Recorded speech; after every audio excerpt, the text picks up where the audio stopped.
Hey guys, welcome back. It's your host Mohsen on the Embedded NextGen, and today I want to talk about Xbox Series S, the Series X, as well as PlayStation 5. So today it's gonna be a little rant because I'm really tired, to be honest, of some people on Twitter and YouTube, even some larger YouTubers who are just ignoring facts and ignoring Xbox Series S and X features and just downplaying everything that they are doing right and almost always talking about the bad things that they've done in the past. So for example, recently you have seen the news Rainbow Six Siege has 120 frames per second on Xbox Series X, but also S.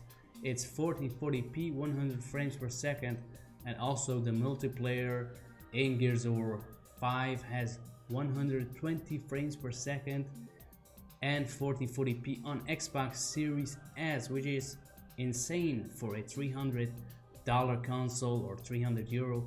That is an insane amount of power for that kind of size, that kind of console. I don't know how Microsoft fit everything in such a small size, which is really impressive. It's a console which will be so affordable for a lot of people, especially in these times where we have COVID-19 and maybe an economic crisis. Some people who may have economic problems, financial problems, may be able to buy this console and play all the games. So if you are looking at it from that perspective, this console is amazing. For $300 you can play all the next-gen games and some of the Xbox One S backwards compatible games and all the other Xbox 360 and Xbox original games which were already available. But of course people put Microsoft under a microscope and they want to whine about things that they don't even know about. So some people are now talking about Xbox Series S not having the Xbox One X enhancements. The Xbox Series S is a new console. It's a next generation console, and they had the option of doing this, but they don't, because they're aiming this more at the casual gamer. And of course they're aiming this at people who don't want to pay so much money, $500. They will have the next gen experience on a lower specs console. But here's the thing, the Xbox Series S is actually more powerful than the Xbox One X because it has 4 times the processing power. It can do 120 frames per second, which the Xbox One X couldn't.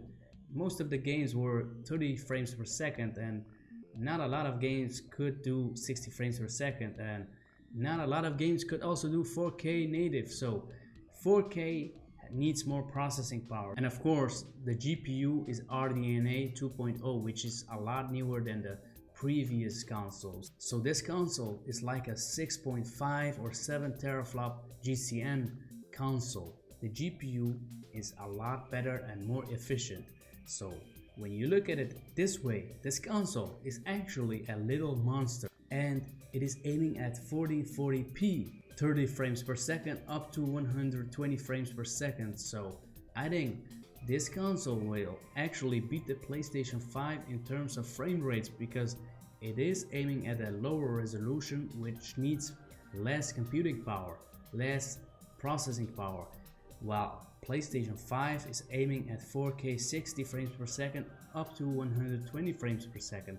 It lacks the extra power the Xbox Series X has, which is like 3 teraflops more if you count that PlayStation 5 has actually 9.2 teraflops. PlayStation 5 has actually 9.2 teraflops, but it's overclocked to 10. So that is a lot of difference, guys. This console is compact and aimed at 4040p, and it's already showing in these games like Rainbow Six Siege and Gears of War 5 multiplayer, and I think also Dirt 5 and Halo Infinite multiplayer will also be 120 frames per second and 1440p on Xbox Series S. So yeah guys, I think just people need to give Microsoft credits when credits are due. Like they're talking about backwards compatibility on PlayStation 5 while ignoring that Xbox Series S and Xbox Series X have a lot of backwards compatibility with Xbox One, with Xbox 360, and even some Xbox original games.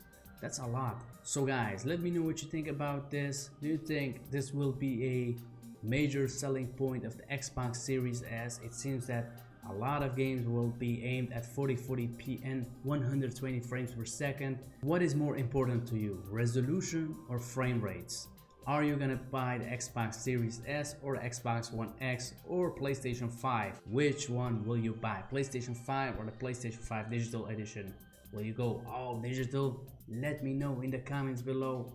Like the video, share the video, comment, and I'll see you in the next video. Bye. If you like gaming news, game discussion, next-gen news, reaction videos to gaming content, and more, you're on the right channel. Check out some of the stuff here. I'll list all the videos and the playlist. Thank you for the support, and I'll see you in the next video.